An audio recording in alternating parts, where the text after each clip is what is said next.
The worst health of my life was back in 2022 when I moved to Dubai, and I had headaches every single day, nosebleeds. I used to keep checking the Aura Ring, like the sleep tracker app, which showed that like my resting heart rate went from 55 to like 75 within the space of a month. You could see the 50 times per night that I was waking up, all of the sleep stats were all fucked. And because of the fucked up sleep, that was fucking up my business, the decisions I was making, my friendship, in my relationship as well. I ended up going in for a surgery to fix like this problem. And when I wake up from the surgery, I have more of this like revitalized energy, mostly because of what the doctor said to me. Basically, the surgery went wrong. I almost died and I was like suffocating on my own blood. And the doctor came in and, he looked at me weird and he was surprised that I was going through this complication because that was supposed to happen to like really fat, unhealthy people. But it happened to me, like this young, athletic guy, just because my habits in the last like few weeks were really stupid. I was drinking and smoking and staying up late and all this bullshit. So once I get out of hospital that day, I have this energy. So I go immediately to the gym the next day. Like, it's supposed to rest for like a month or something, but I just literally go to the gym. I start walking a little bit. It kind of hurts, but I'm like, fuck it. Like, I'm literally like, I'm gonna live the life I'm supposed to. Probably not the right choice because you're supposed to recover after a surgery, but I just felt the need to go to the gym and to become like me again. But it's only when I come back that I get the urge to go onto the Aura app, the sleep tracker app, to see what the performance was like last night. So I click on the app, and whilst it's syncing with the ring, it's loading. I just think like for the last like 3 months, I've looked at this fucking app every single day, seen that the results, like the health data isn't where I want it to be, particularly with my sleep, and then got worse because of it. Because, then I'm like, oh man, I've got bad sleep. And then I end up staying up later. I end up like getting more stressed out. And I thought to myself, has this actually helped me to sleep better, to be healthier? Because this is the worst fucking health of my life after I've been using this ring. So whilst it's still updating, I just swipe up out of the app, delete the app, take the ring off my phone, and I'm like, fuck it. Why the fuck would I track my sleep if it's not even gonna help me? And so from that moment on, I stopped obsessing over my sleep. I stopped tracking it. I stopped looking at all the data. And from that point, that's when my sleep and my health went back to normal. So in this module, we're gonna cover why sleep is important and what to do to improve your sleep. But I wanna give you a big disclaimer right now. If right now you don't feel like there is a problem with your sleep, just skip this module. Because I know the kind of guys that we have in Adonis School, just like me, we're kind of like over-optimizers. We're always looking out for something to try and change and fiddle with and optimize. And sleep is not one of those things. Sleep is one of those things that if you feel like you're sleeping fine, just try not to change anything. Because it's when you become obsessed with sleep and you learn more about it, that's when, because of like psychology, you start getting stressed about it, which then causes worse sleep, and it becomes this weird fucking vicious cycle. It's better that if right now you feel like, yep, I'm sleeping fine, I fall asleep within like 20 minutes of trying, and I stay asleep for most of the night, and when I wake up, I'm pretty rested. If that sounds like you, just skip off this module and you can come back to it if you feel like your sleep's ever fucked up in the future. Only continue watching if, for example, it takes you too long to fall asleep, or you wake up in the night too many times, or you wake up still feeling kind of tired and sleepy. If you meet any of those three, then there's problems that we can fix. I don't want you to go through this and start getting like, the insights and everything and the ideas and the desire to change things and to improve things, unless if there's actually going to be a high ROI, like a big yield for you taking action on this. A lot of people sleep just fine and they just need to have a very slight improvement to their sleep habit, like just going to sleep maybe a little bit earlier, or maybe just not using their screens in the last few hours so that the brain kind of winds down. But there'll be some of us who actually do have pretty bad sleep problems. We've got bad sleep habits, or we've got some fucked up problems, which we'll talk about soon. Or for example, we wake up and we're still tired. If that sounds like you, then we're gonna solve that. So first of all, why is sleep important? You've probably heard so many reasons, but there's a few reasons I know that our students will particularly care about. Sleep is where testosterone is produced. So the testosterone production spikes when we are sleeping, the same with muscle mass as well. So if you sleep well and if you sleep long enough, you will maximize testosterone and muscle, which a lot of young guys really care about. There's actually a study which was so interesting where they took two groups of participants on a similar diet, similar training style, and both of them were losing weight. And they assessed what kind of weight they were losing, fat or muscle. The only difference between the groups was that one group was restricted to 5 hours of sleep and the other group was restricted to 7 hours of sleep. They both ended up losing about the same weight because they were on the same calorie deficit, right? But the guys who were on just 5 hours of sleep lost like an extra kilogram of muscle mass, which is a lot. That's like a solid couple months of progress of the gym, especially if you're not like a complete beginner. They lost way more muscle mass compared to the guys who were allowed to sleep just 2 hours more.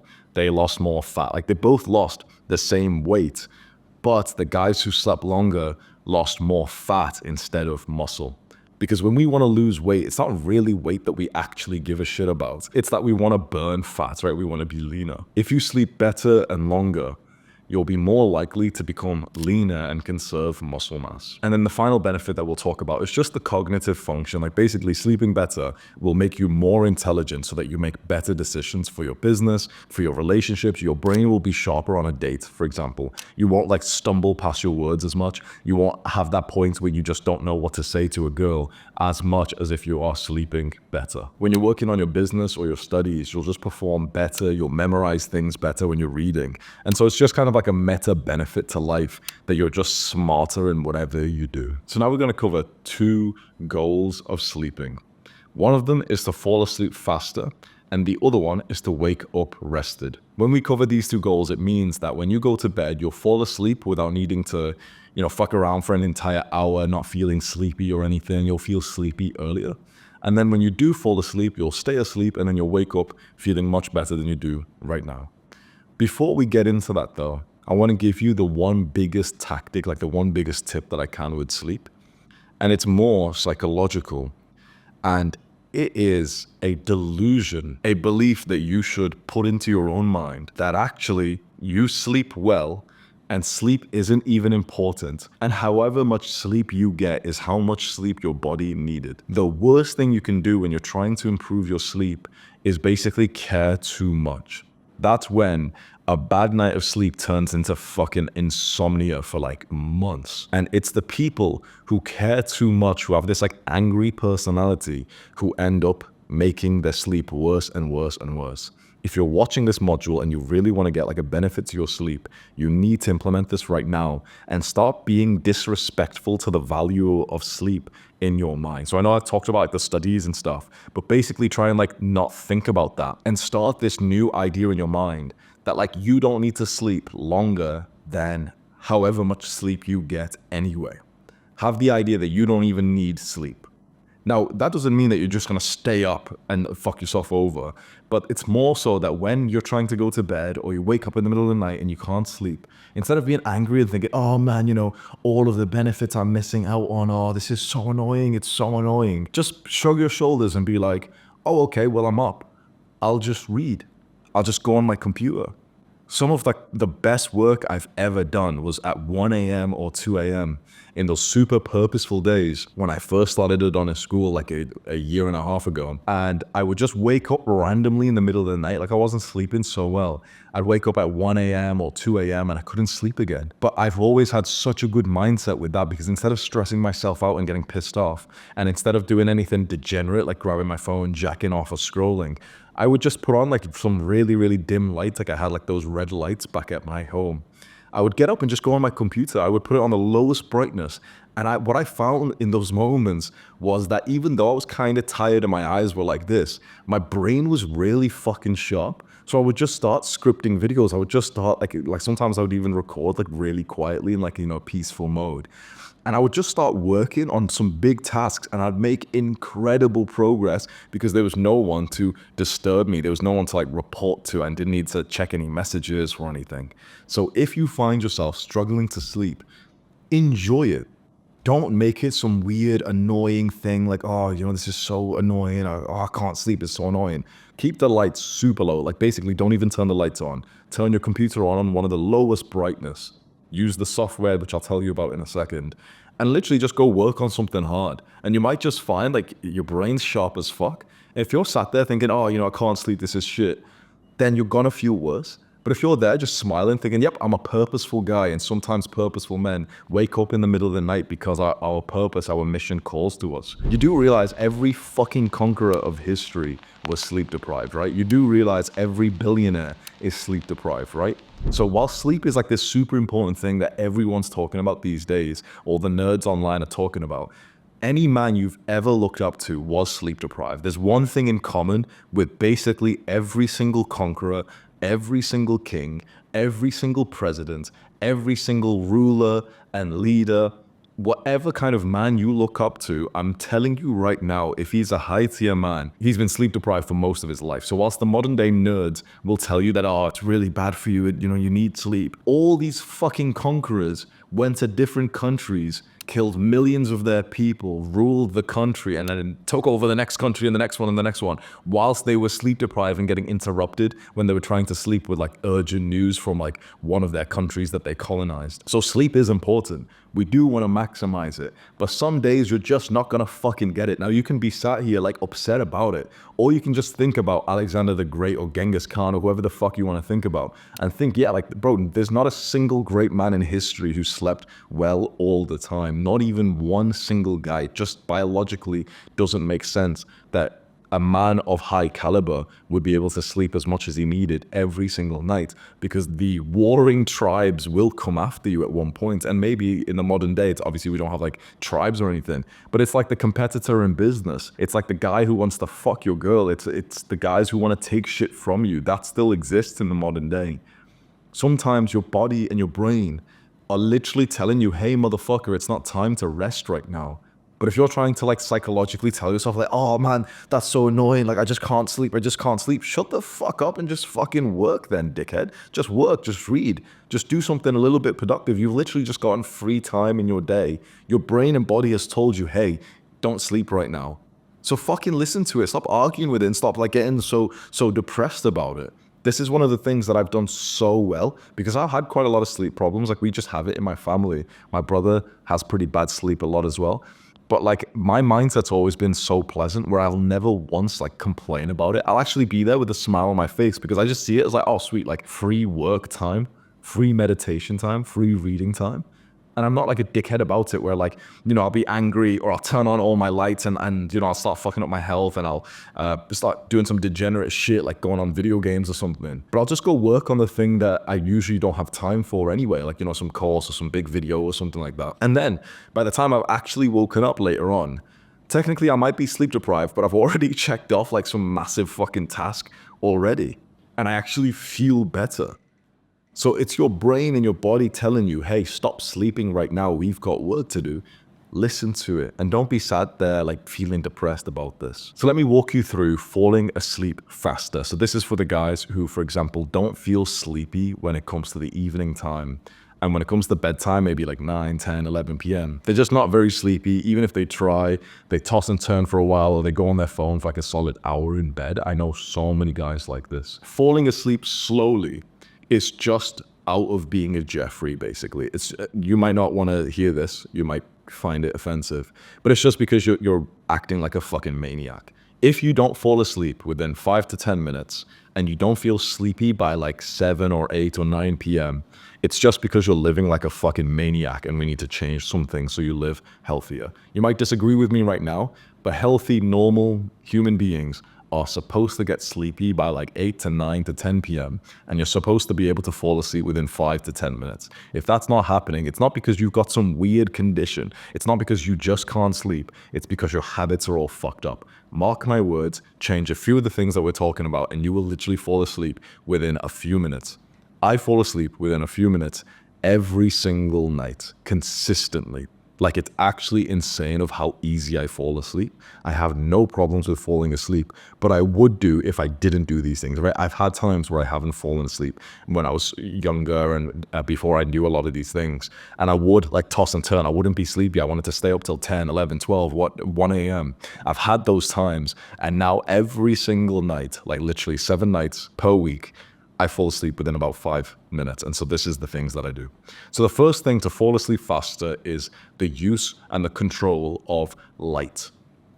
When we wake up, we want to get morning sunlight into our eyes. So one of the first things you do when you wake up is open up the windows and stick your head out the window and get some sunlight in your eyes. It doesn't need to be like the actual sun's rays right into your eyes. It basically just needs to be some light, like just light. Basically, if it's not dark outside, you know, if you open the window and you can see outside, then there's light outside. Some people will say like, oh no, but there's no sunlight, so there's no point. It's not like I'm talking about a hot summer's day where the sun is shining down.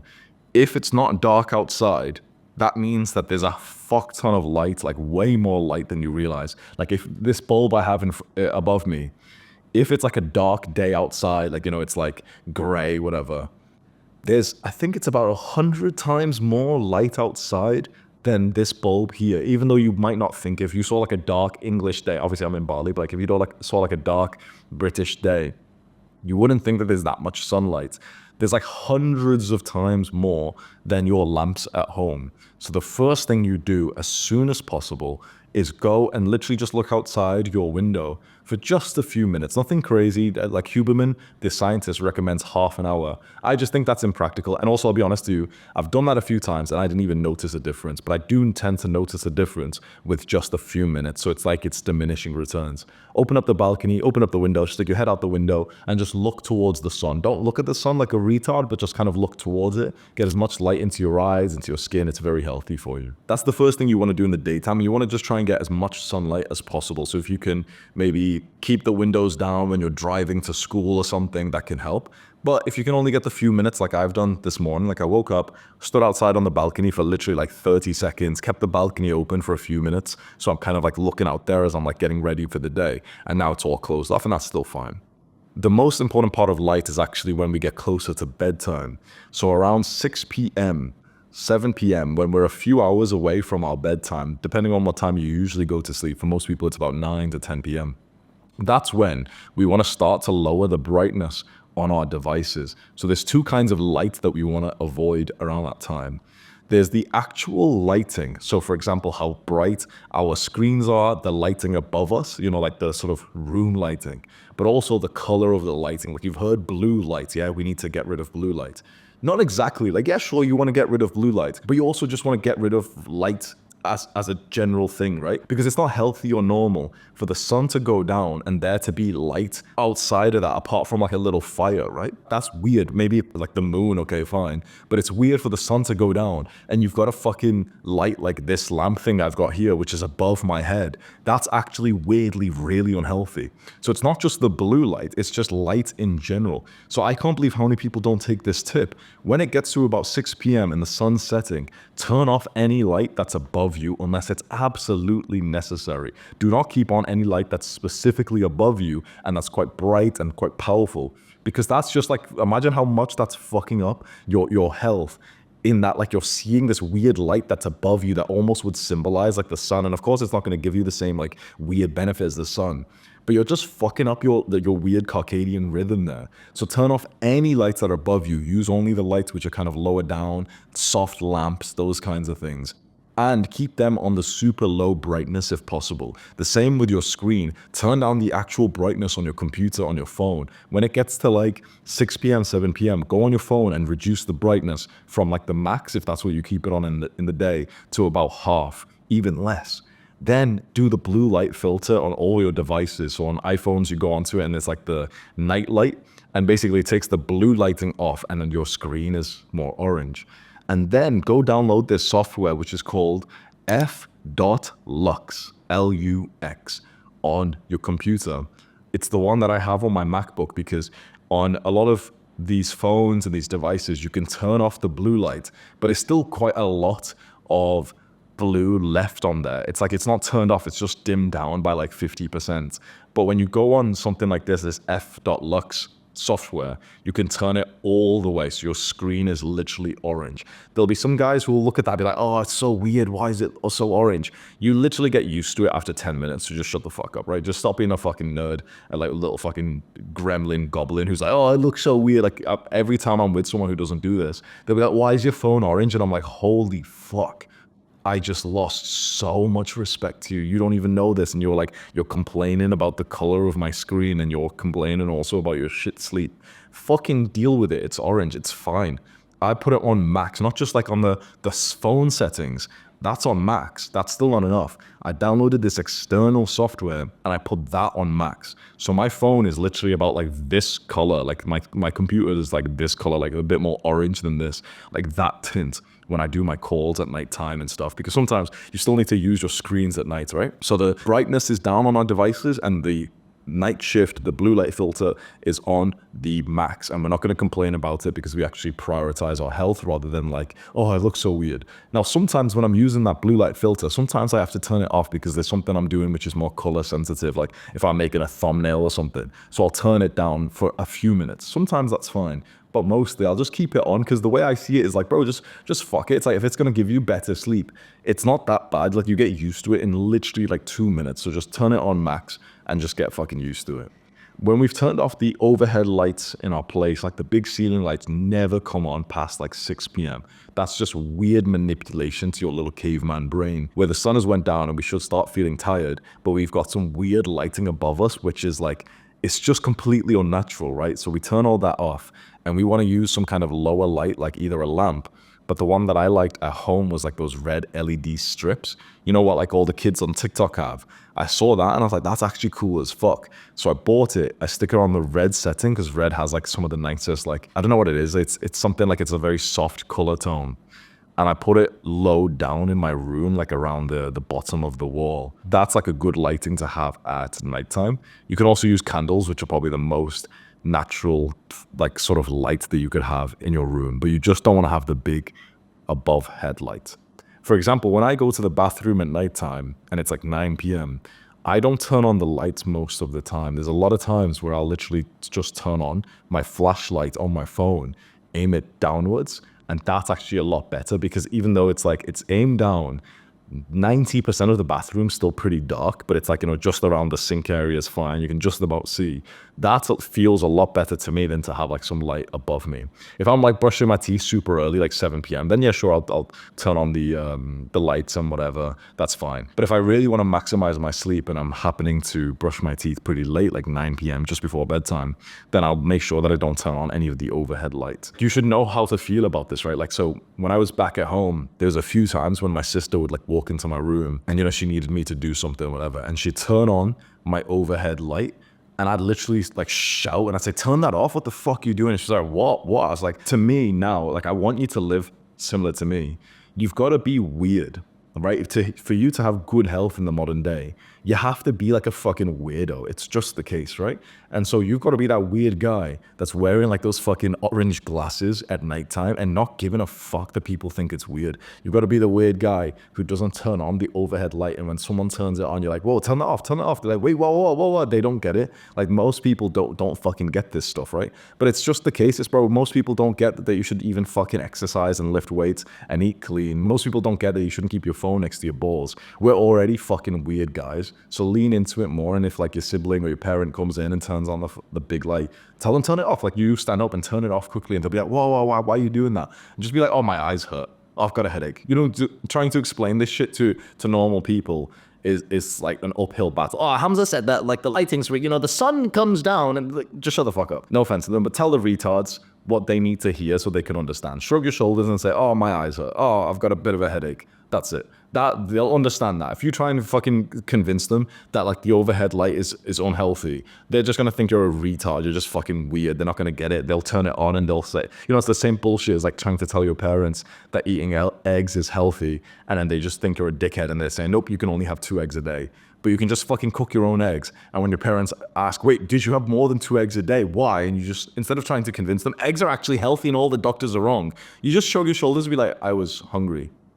You've got to talk to, like, again, no offense, but ignorant people like a retard. That's the only way they'll understand you. Shrug your shoulders with any of this shit, right, about the brightness. Shrug your shoulders and say, oh, my eyes hurt. Let's say you're with your friends or with your girl, and their phone is on max brightness, and they like put it into your face to show you like some fucking reel or something. Be like, one sec. Turn their brightness down on their phone. They're like, what are you doing? I'll be like, my eyes hurt. That's it. Oh, your brightness is really bad for you. Just shut the fuck up and just fucking act like a retard, right? It's just so much easier to mix with people when you do that. Now, the second thing in falling asleep faster is avoiding caffeine for way longer than you realize. So if you don't drink caffeine at all, if you don't drink coffee, then that's absolutely fine. But if you do drink coffees and pre-workouts, it turns out that caffeine stays in your body way longer than people realize. It's about 10 to 12 hours.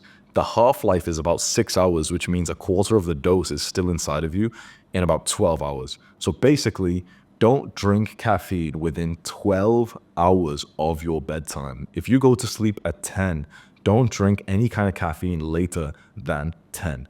So suddenly you're thinking, oh shit, wait, what? Like I go to the gym at 1 p.m. and I have like the pre-workout or something, or I even go to the gym at like lots of people go to the gym at like 6 p.m. and still take fucking pre-workout at that time. But if you want to have good sleep that maximizes testosterone, maximizes gains, it's actually better for you not to have the caffeine. Like think about it, there's two people, both of them go to the gym at like 6 p.m. after work.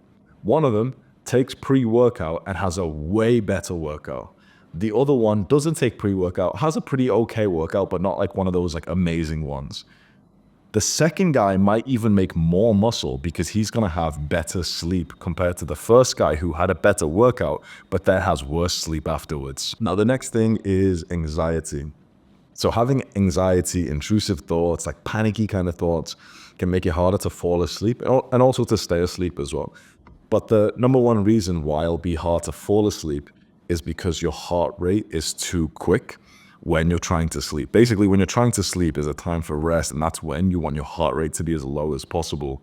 But if you are like panicky, anxious, breathing really fast with like shallow breaths, you'll end up just having too high of a heart rate to be able to like rest. You know, sometimes you've like tried to get into bed and it's just weird. It's like you're actually kind of ready for like a workout. That's when your heart rate's too high. Those times when you get into bed and you fall asleep instantly is when your heart rate's probably like as low as it gets in the middle of the night. So what we want is the lowest heart rate possible when we're trying to sleep. So we want to breathe slow and fully, like we've discussed in the anxiety module of this full guide. We want to go through the gratitude. And there's an extra point I wanted to make here with anxiety when it comes to sleep, like falling asleep and staying asleep. This is just for me personally, but it might be valuable for you if you do feel like you've got anxiety as well. Is I found that living in a smaller place really helps. So this is why I really like living in apartments and hotels rather than big villas. This is like a fairly small place for me. It's like super, super affordable. And you know how much money I make, right? I could get a place which is way bigger than this. But one, it's just wasteful. That's just a separate point. But two, it's weird. It's like I actually feel way more anxious when I stay in a bigger place, when there's like multiple entrances. You know, it's like some weird caveman shit. I think it's like, it's nice to have like a small perimeter. Like for me in this apartment, there's one entrance, which is the front door. That's it. And so I kind of go to bed kind of easier with no anxiety because it's like, oh yeah, like if there's any bullshit that happens, you know, if anyone's trying to like get into here, most likely they're just going to come from the one door, right? Otherwise, like the balcony, but like they're going to need to fucking jump from the ceiling or some James Bond shit, which is way more unlikely. So I only really have to place my kind of, you know, that weird masculine thought of keeping the perimeter safe in one direction. Every time I've stayed in a big villa, like this fancy villa, which has got 3 or 4 bedrooms, and it's massive, and it's got this entrance and this door and that door, I always end up feeling so anxious because there's just, you know, there's a massive wall around the place and I just don't feel safe in that kind of environment. Maybe it's no problem to you at all, especially if you don't have anxiety, you can just skip this step and live wherever you want. But if you are a guy who gets like similar anxiety to me, like the sort of physical violence anxiety, just consider being in a small place. Like I found that even like a home, like a full-size house was too much for me. And for me, it's like I really like just like small apartments, like a 1-bedroom apartment. It's still super, super nice, but it's just like nice in a safe feeling building that I never feel like kind of threatened in or anything. And I sleep so much better in that kind of environment than if I had like a big home or villa or anything like that. Now, the most important part of falling asleep faster is the wind down routine, basically what you do in like the last hour before bedtime. So here are 4 things that have had the biggest impact. And I'm telling you, each one of these things will have like a massive noticeable impact on how quickly you fall asleep. The first one is what's called plan tomorrow today. So there was a study I saw years ago, which was on whether or not journaling helps you to fall asleep faster. And they found that it does, and actually very significantly, but only if you do a certain kind of journaling. They had participants who didn't do any journaling, participants who journaled about what happened in the day, participants who wrote about deep things like, like traumatic incidences and everything. And then finally, participants who wrote about what they were going to do tomorrow. Basically, they just made a checklist for tomorrow.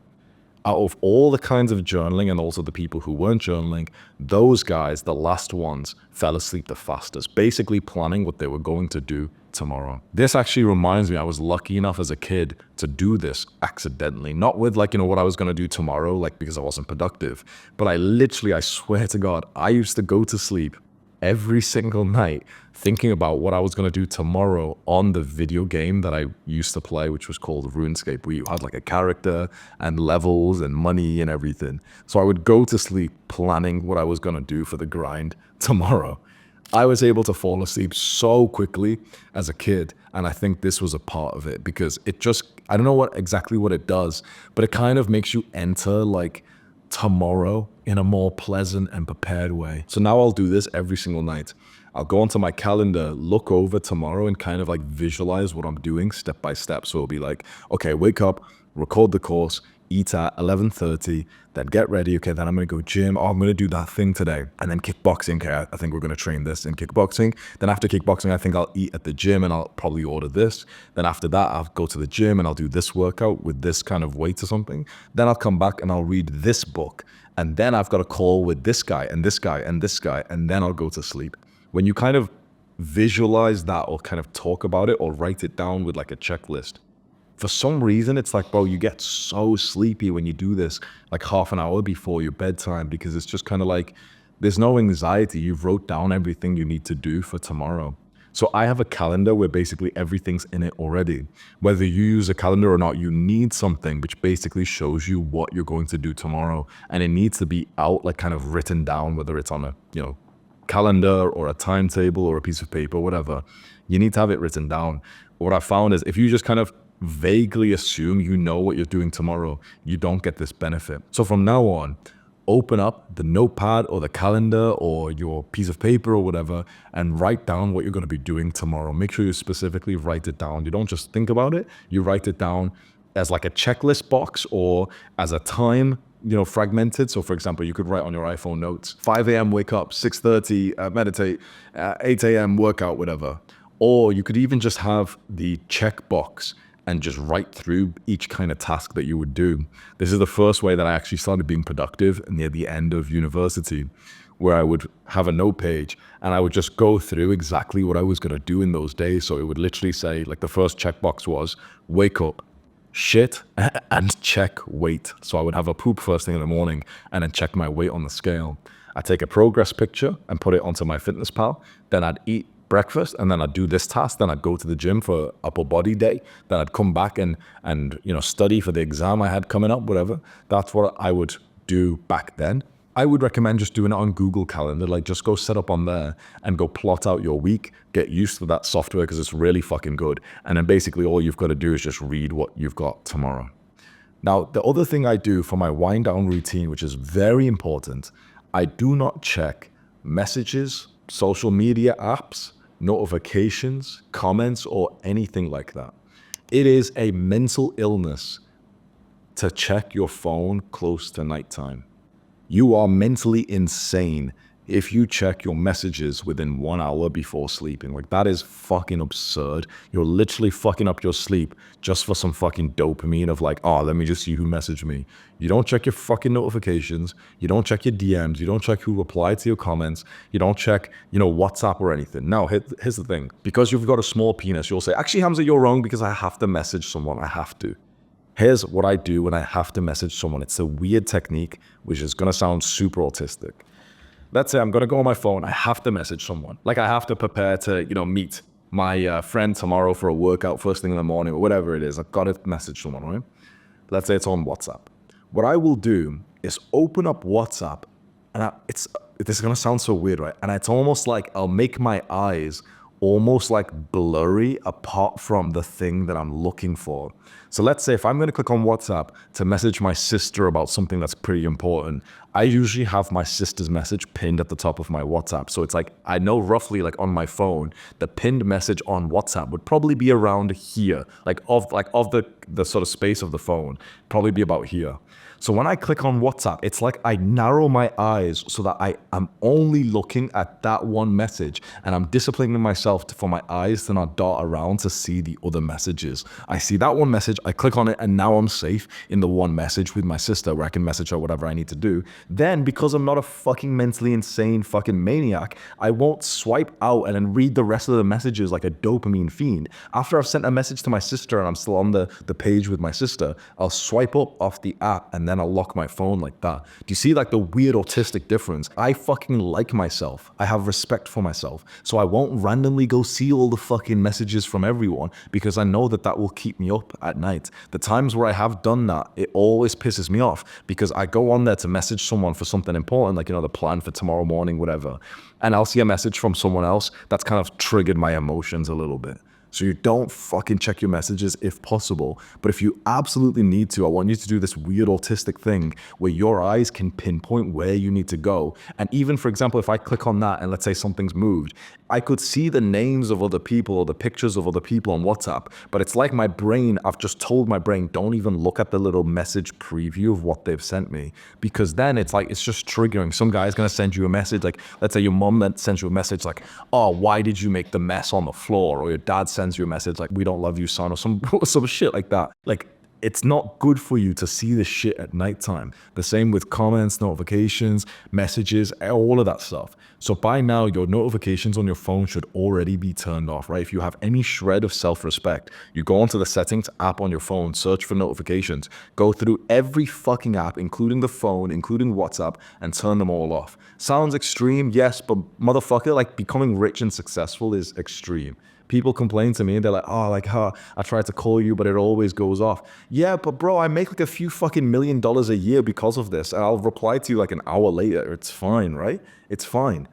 Like, oh, but my family need to message me. Yeah, but when you fucking retired your entire family, now they don't have to stress about finances. They'll understand. It's fine. There's one member of the family who has to act like this, and most likely it's gonna be you. So fucking like grip your fucking balls, make sure there's 2 in there, and fucking turn off all notifications because you're not that important, bro. You don't need that shit on. You don't need it on. In years, there's never been a fucking emergency or anything like that. So just fucking turn that shit off.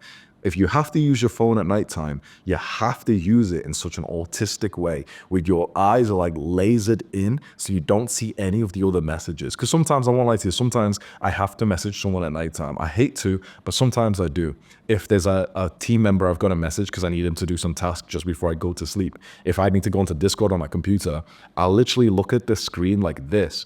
I'll look out for just his like profile picture, click on that without like clicking on the one that, like my brother sent me a message, like he's part of the team. So he's like, if he sent me a message, oh, have you seen what happened this? There we go. Now my fucking sleep's ruined for the next half an hour. Do you get what I mean? Like, and so stop being a dickhead to yourself because the amount of people who will literally not do this and then complain about sleep afterwards. What I like is every time we do like a meetup with the boys, some guy's phone will go off really loud, like this shit, and everyone else will start laughing at him like, why have you still got notifications on your phone? The moment you turn them off yourself and the moment you start living like this, you will lose so much respect to anyone whose notifications are on. You'll just be like, yeah, this is why you're poor. Like, shut the fuck up. Like, you're complaining about like, oh, the matrix and finance, it just gotta start a business, bro. Yeah, you're fucking poor because you deserve to be poor because you live like a fucking modern day maniac. Like, you allow your focus to be disturbed by a random fucking message or notifications. Like, that's mental insanity.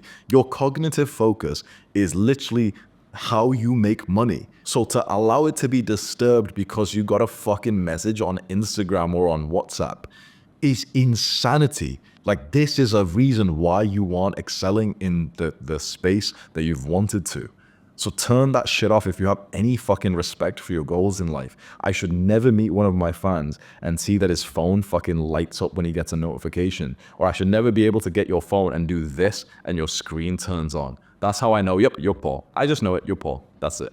The only alternative is you're super rich already, and maybe there's a certain role where your work is being responsive to your team, which is 0% of the people here, so don't bullshit. But I'm just thinking of Iman Gaji, for example. When I hang out with him, his notifications pop up, but his role in the business is operator. He's supposed to message people fast. None of us are like that. None of us are like going for like the sort of operator role. That, you know, that's you if you've got like 50 or 100 employees, which you don't. So shut the fuck up. You don't need to have your notifications turned on. You don't need to be replying to people fast. And also, when it comes to like girls and stuff, bro, they like you more when you don't reply fast like a little virgin anyway. So do you get why I'm being so angry here? Because there's zero benefit, zero value to not taking this advice. But still, at least about 30 to 50% of the guys I watch who call themselves fans of mine don't do this. And they're like, oh, Hamza, yeah, can you make a video on making money, bro?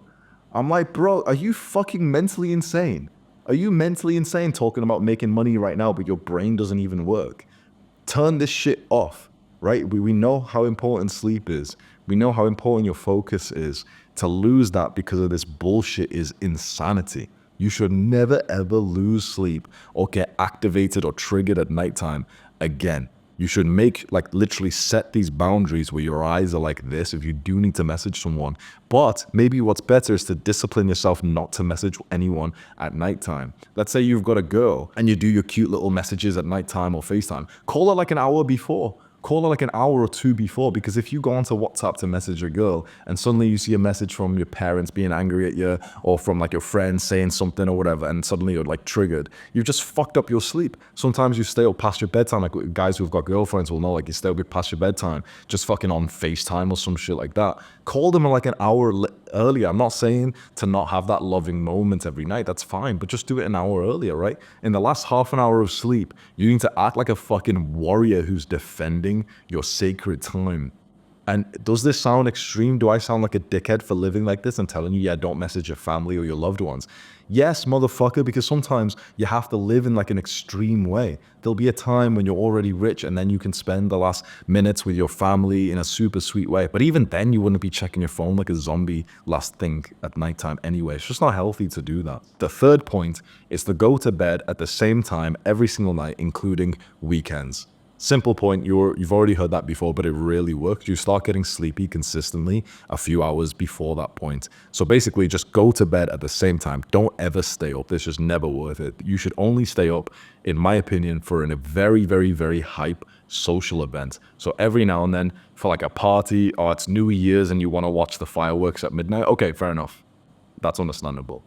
But for a normal day, just because you're not sleepy, get fucked. Go to bed. You're not sleepy because you're staring at the computer screen, not because you actually can't sleep. Anyone who says they're not sleepy at nighttime, it's just like disrespect to themselves. You are sleepy, you're just not admitting it because you want to keep consuming content and going on your devices. If you feel like you're not sleepy at nighttime, go to bed anyway and do this last tip, which will make you fall asleep. This is the single most important tip to falling asleep faster, which is reading whilst you're in bed. Turn the lights off completely. Get some device that you can discipline yourself to use, not like a fucking maniac. So for example, the Amazon Kindle or like an app on your phone. Turn the brightness all the way down and basically read till your eyes are falling asleep, and then press the power button and put it away, and you'll fall asleep the fastest way possible. This is literally the number one sleep tactic that will change your life the most. If you struggle to fall asleep fast, if you struggle to like something keeps you up at night, whatever, get either a Kindle or just some app on your phone, that's not going to stimulate you too much. You can get the Kindle app and you can just buy books on Kindle, like on Amazon, which goes to the app on your phone. So you don't need a Kindle device. You can literally buy books on Amazon for the Kindle option, which are cheaper than actually buying the physical book. Then you can download the Kindle app on your phone and then read like that. If you're poor, you can also just go get like the PDF files and open them up, whatever. But I just prefer using Kindle just because I'd rather just own the book there and it's always on all my devices, whatever. Turn the brightness all the way down, put it on the night mode, so the background is black and the text is white. The blue light filters all on, brightness is super, super down so you can barely even read it. And just read it. And basically, then the intention is not to fall asleep, which can fuck you up psychologically if you're trying to sleep, but rather to actually read a book that's interesting. You might think, oh no, but it's, if it's interesting, I'll fall asleep. You won't.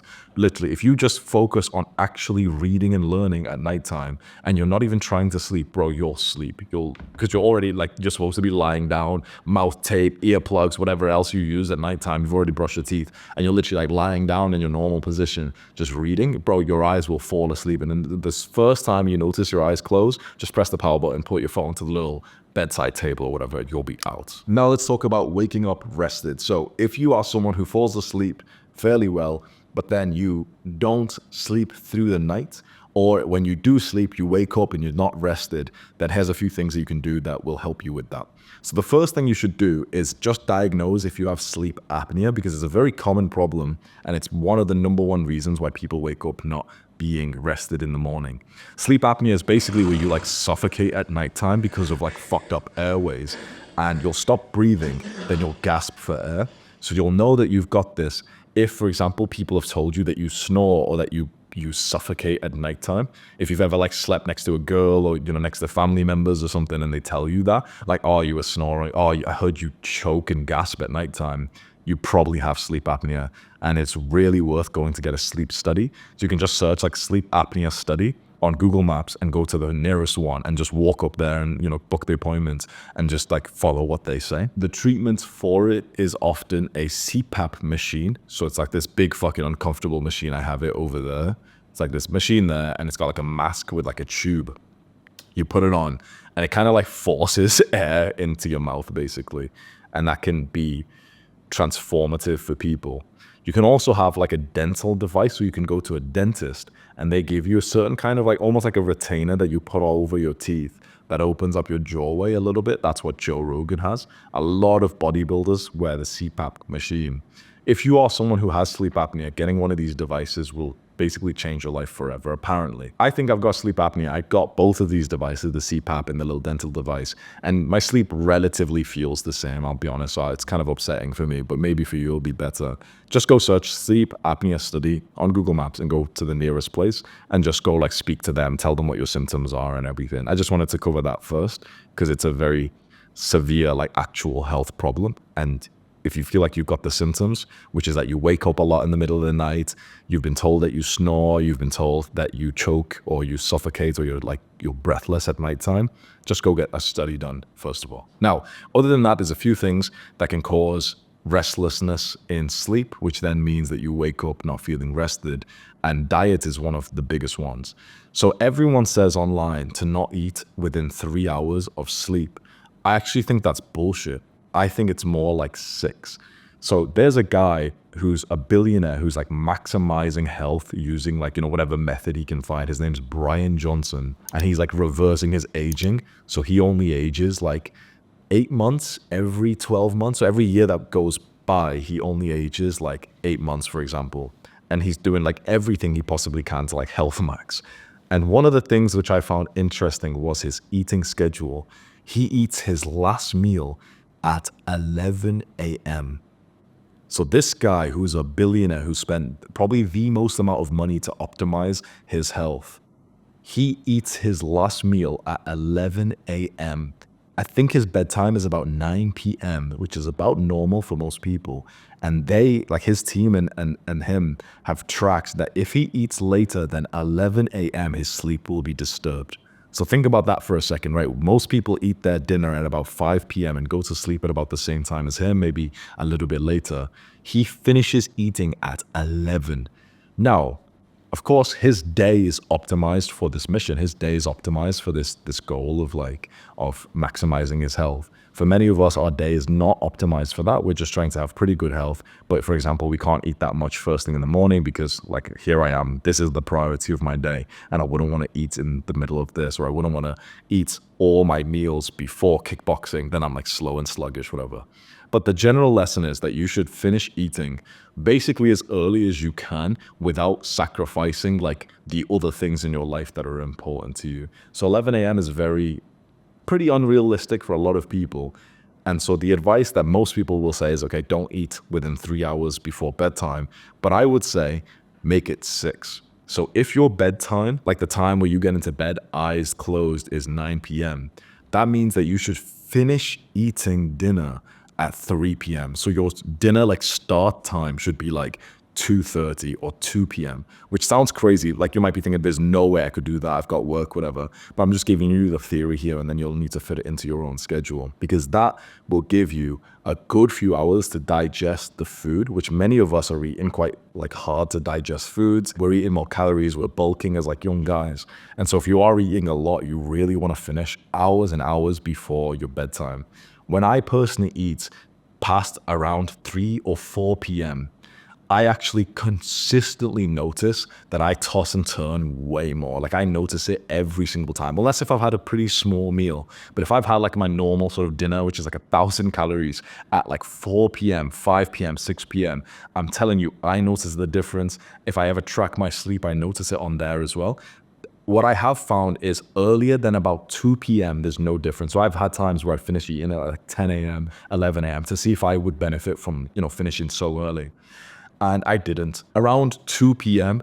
and 3 p.m. is fine. Past 3 p.m., if I'm still eating by like 4, that's when I notice a bit of like it being a bit worse. But before 3 p.m., if I finish eating before 3 or 2, I feel like it's the same if I finished eating at about 10 a.m. So for me, I try and finish by 2 p.m. or 3 p.m. I don't get there a lot of days, especially if I'm changing my schedule or I have like kickboxing and I can't eat so much beforehand because then I'll be like bloated and stuff. So that kickboxing finishes at 3 and then, like you get ready, whatever, you come back home, it's like 4, it's 4:30. Sometimes life gets in the way, but just try your best to finish eating basically as early as you can reasonably. If you leave it till too late, you'll probably notice you'll like toss and turn more. But you'll only really value this after you have a few days of eating really, really early, and you'll notice you're just knocked out. Now, the only kind of person I think who shouldn't do this is those people who get like really hungry to the point that they can't like do anything else. Like there's people I know who are just hungry motherfuckers. Like when they get hungry, it's like a big deal to them, and like they can't even sleep, they can't even like do anything. For those people, I've realized, okay, you need to eat a little bit later on. But if you're kind of like how a lot of us are here, which is like quite like strong-minded, you could not eat and you'd be fine. There'd be hunger, but you'd turn it off, if you get what I mean, right? If you understand what I'm talking about, you're quite a strong-minded guy. You can turn emotions and shit like that off. For you, eat as early as possible. For anyone else who, for example, gets like too hungry, they might need to still eat like a small meal at nighttime, because there's some people who will get so hungry they can't sleep. That to me is like so fucking foreign, right? Emotions like hunger, I can choose whether I want to listen to them or not. And I just thought everyone had this skill, but this is like just a skill of like the warriors of the tribe or some shit like that, like the masculine men of the tribe, where if there's not enough food, we can just like turn off our hunger, so we have to give it to like the women and children and like the fucking low-T soy boy men with skinny necks. But if you're someone who gets like really, really hungry, fine, go and eat at nighttime and maybe start doing some like alpha male visualizations or something because you need it. But anyone else, as early as possible. Then the other thing with diet that I've personally found is with carbs and pissing in the nighttime. There was a time when I was in London, and I swear to God, I was getting up like 2 or even 3 times in the middle of the night to piss. And it was the worst fucking thing ever, bro. This was the start of my health going down. Like, when I told you I was in Dubai and my health was going to shit, it started when I was first in London before Dubai. And I would do quite a lot of good things. I would like eating fairly clean, like all these fat fucking doctors would tell you to eat, like a balanced meal with rice and all this bullshit. And I would just start pissing so much more because I'm usually on like a low carb diet. For some guys, it's probably fine, but for others, it's not. So if you find that you wake up in the night to piss, I'm telling you, the basic advice of like, yeah, don't drink water around bedtime. Yeah, sure, follow that. Don't drink so much. It's fine to be kind of dehydrated, like going into sleep if you don't want to drink beforehand. But I've had times where I'll be drinking water and tea just before bed, and it's actually fine. The biggest thing is having a low carb diet. If you're someone who doesn't wake up in the middle of the night to piss, then don't listen to this. But if you keep waking up even once, you don't want to wake up for a piss in the middle of the night. It's just annoying. It's tiring. It disturbs the sleep, whatever. And it's carbs. Reduce carbs in your diet, and then you might start complaining and saying, oh, but I need it for my weightlifting journey. Get fucked. You need sleep for your weightlifting journey. So reduce the carbs, especially close to nighttime, within like 6 hours, 10 hours, reduce the carbs. What I did find, unfortunately, was that it wasn't really the timing.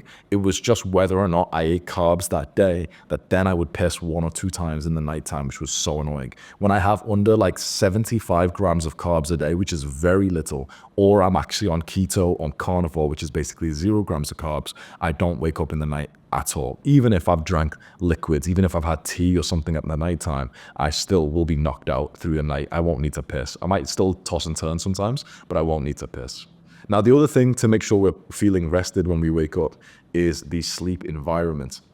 So if you wake up all stiff and your body's all fucked up, and you also know it's not DOMS from the gym, it's probably because of the sleeping position and the mattress. So this is the problem I'm trying to fix for myself right now. As guys who go to the gym, we know what DOMS feels like. You know, the soreness from the gym. We know what that feels like. But if you're waking up with not that kind of soreness, but almost like old man stiffness, as some of us might be, and you're not waking up like a loose child anymore, it's because of like physical stiffness caused by the soft mattress. Like when you think about how soft and how thick mattresses are, like most mattresses are about this thick, right? Could you imagine humans back in the wild creating a bed this thick? Think about it, like humans back in the days when you could imagine there was no sleep problems. They were basically just choosing some soft floor to sleep on, like some grassy floor or some like softer mud or something, and they would sleep on that. Could you imagine some humans creating a bed which was this fucking thick of like, you know, leaves or something? No, maybe they'd put like fucking 5 leaves on the floor and just sleep on that. And it'd be like, you know, kind of like a soft, muddy kind of floor compared to hard rock, fine.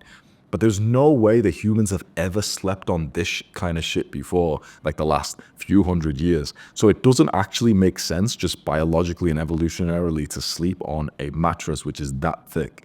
There's a rising group of people who are preaching to sleep on the floor with basically like a very, very thin mattress topper, like, you know, something that's like that thick, basically, which makes way more sense than sleeping on something which is like the full mattress size. So you can do this. I've tried a bunch of times to sleep on the floor, and I won't lie to you, it's super uncomfortable. I end up like tossing, turning, I'm just not used to it. Then I just like go and lie in bed instead. I think what you need is kind of like progressive overload, where you use something which is pretty thick to begin with. So it's like, you know, like the equivalent of like 2 of like the blankets that you have over the bed. You get 2 or 3 of them, lay them down, and then you sleep on that. So it's like, it's not like sleeping on the floor at all, but it's basically like, it's still like a thick, big cushion, like cloudy kind of cushion, but it's progressive overload towards sleeping on the floor. And maybe it's supposed to take you like a couple of weeks, because just jumping right into sleeping on the floor, like I'll sleep on like a yoga mat or something like that, way too difficult for me. So maybe progressively just deloading how much like softness you're sleeping on makes sense. The reason why this could help is because when you rest your body against something hard, that's like a myofascial release. So if you've seen what a foam roller is in the gym, it's like this big kind of tube that you'll roll like your legs and your back. And it's basically just a hard surface that's pressing against your muscles. That's really good for you. That will make you wake up feeling refreshed and loose. When our body is pressed against a hard surface, it's actually kind of good for it, because it's getting like a weird kind of massage. Especially if you move around at nighttime a little bit, your body will naturally like get pressed into the areas that you need, kind of like a self-massage. But if it's too hard, it's kind of like lifting too much weight in the gym, and it's uncomfortable, and you know, you won't be able to like fall asleep properly.